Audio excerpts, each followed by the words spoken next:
Friday, May 24th, 1968, New York Madison Square Garden spectators were treated to one of the most ferocious 4-round knockouts that Madison Square Garden spectators had ever witnessed. It was between WBA&WBC light heavyweight champion Dick Tiger and ranked number 1, Bob Foster. Bob Foster was Robert Lloyd Foster, born April 27, 1942 in Lombard, Texas. He died November 11, 2015. He was 77 years of age at the time of his death, and he would reside in Albuquerque, New Mexico. Bob Foster stood 6 foot 3 inches, and he had a 79-inch reach. He had a total bout career of 65 fights, 56 wins, 46 knockouts, and he would have 8 losses. He was 18 years of age when he began his first year of marriage. As for Dick Tiger, born August 14, 1929, he was raised in Nigeria. Died October 15, 1971. He was 42 years of age at the time of his death. He began boxing from 1952 to 1970. He stood 5 foot 8 inches and had a 71-inch reach. Began boxing at the age of 19 years of age. He had 82 total bouts with 60 wins, 27 knockouts, 19 losses, and he was stopped 2 times. Now, I want to explain something to you about Dick Tiger. He was part of the 19-loss middleweight championship club. I'll explain to you what I mean by that. The great Sugar Ray Robinson, who was a middleweight champion, had 19 losses when he ended his career. The great Jake LaMotta, the Bronx Bull, who was middleweight champion, had 19 losses when he ended his middleweight career. Dick Tiger, who was middleweight champion, had 19 losses when he ended his career.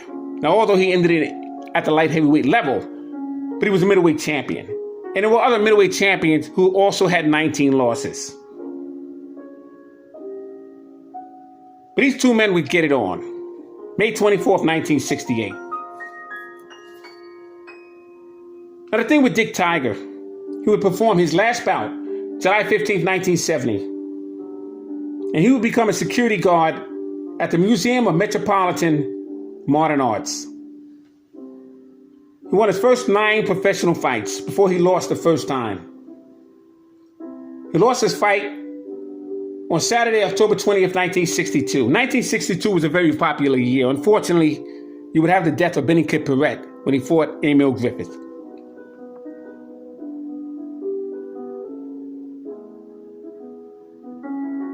And he'd be stopped in the 8th round by Harlem, New York's Doug Jones.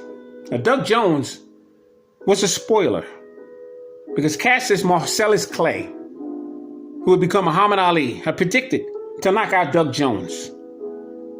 And Doug Jones would go the distance for the very first time in Cassius Clay, Muhammad Ali's career. The referee was Teddy Martin. Foster was replaced by Zora Foley. Foster was dropped in the 1st, the 8th, and the 9th round.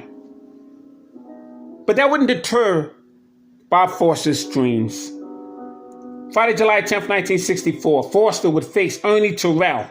He was stopped in the 7th round in New York's Madison Square Garden. Referee was Arthur McCanty Sr.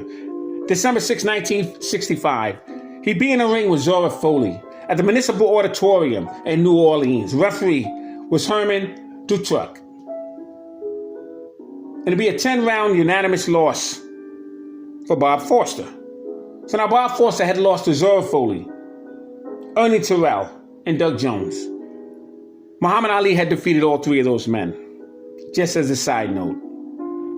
Friday, May 24th, 1968, after facing light heavyweight contenders Eddie Cotton and Harry Kid Matthews, Bob would face former middleweight and current light heavyweight champion Dick Tiger. It would be a devastating 4-round slugfest. Between the chin would be tested. Dick Tiger would be introduced the 4th, 5th, and 2nd metacarpal of Bob Foster. It was scheduled for 15 rounds in New York's Madison Square Garden. The referee was Mark Kahn. It's for the WBA&WBC Light Heavyweight Championship belt.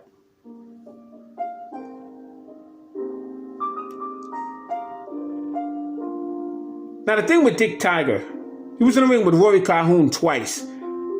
Gene Armstrong and Harley Mims. He would defeat Harley Mims and Joey Giardello. He would win one and lose one. Randy Sandy, Emil Griffith. And he'd be in 3 wars with Gene Foreman. But when it came to Bob Foster, different level of punching power. Bob Foster was perhaps the hardest light heavyweight champion in my memory. Now, Dick Tiger was a 2-time Ring Magazine Fighter of the Year, 1962-1965. He was inducted into the Ring Hall of Fame in 1991. Became the WBA, the NBA middleweight champion. He fought Gene Foreman. October 23rd, 1962. December 7th, 1963. He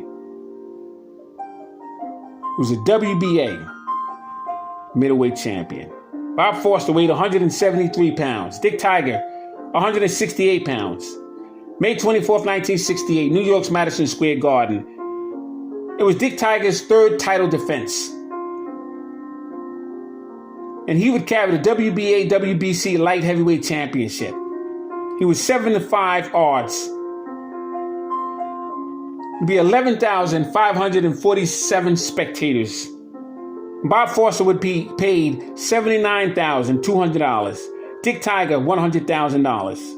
Referee was Mark Kahn, and he waves off the bout in the 4th round because Bob Foster, after a ferocious combination, and Dick Tiger would bob and weave and come up and meet the left hook of one of the most devastating punches in light heavyweight history. And he would go down like a sack of potatoes. And if you were in the very first row, it would look like Dick Tiger would be in front of you, looking to see what the action was about, because his body was nailed to the ground and his head was moving around like a piñata. It was the most frightening experience that any spectator would witness. And it took place in New York's Madison Square Garden. My God, what a fight that was. I just wanted to relive that fight with you. Dick Tiger, Bob Foster. What a fight. Thanks for hanging in there with me. This is Scrapbook Boxing, Museum of the Forgotten Fisticuffs series, stating all great fights and all great fighters would never be forgotten on my channel. Salute to Dick Tiger, R.I.P. to him. Salute to Bob Foster, R.I.P. to him. I met Bob Foster. He used to be a sheriff in Albuquerque, New Mexico, and he was a family man. I met him at the Hall of Fame, Canastota, New York. He was a referee as well. Great humanitarian. One hell of a fighter. He knocked out Mike Quarry with a ferocious left hook. And I'm trying to contemplate as to what left hook was more ferocious, Mike Quarry or Dick Tiger, from the left hook of Bob Foster. Salute to my subscribers. Salute to these brilliant fighters.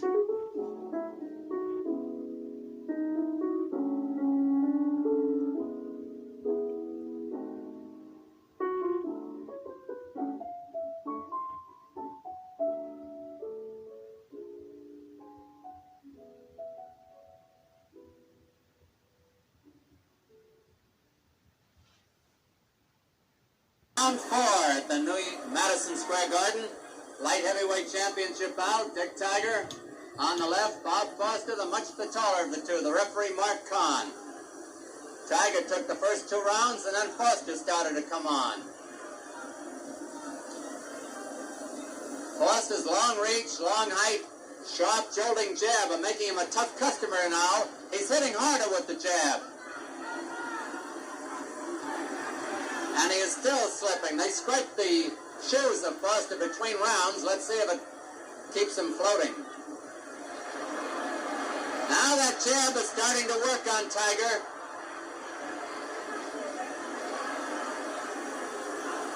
There is this possibility.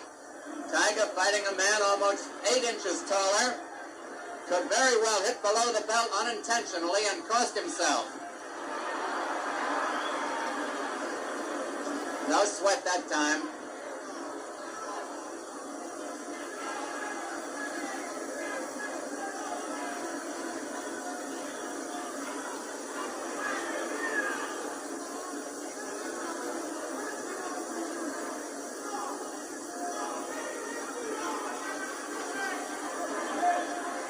About half the round is gone.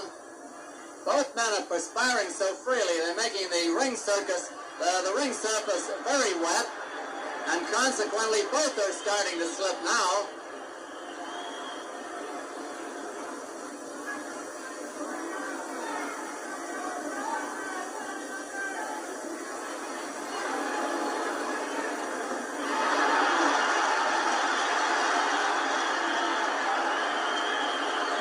I think Tiger hurt Foster, but he certainly bothered him that time.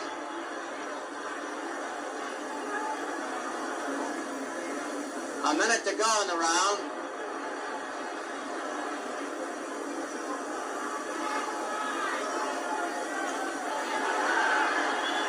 How can you miss a punch over Foster's head?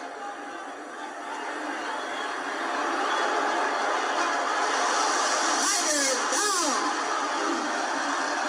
Tiger down! 6, 7, 8, 9. He's not going to make it! Bob Foster is the new light heavyweight champion of the world.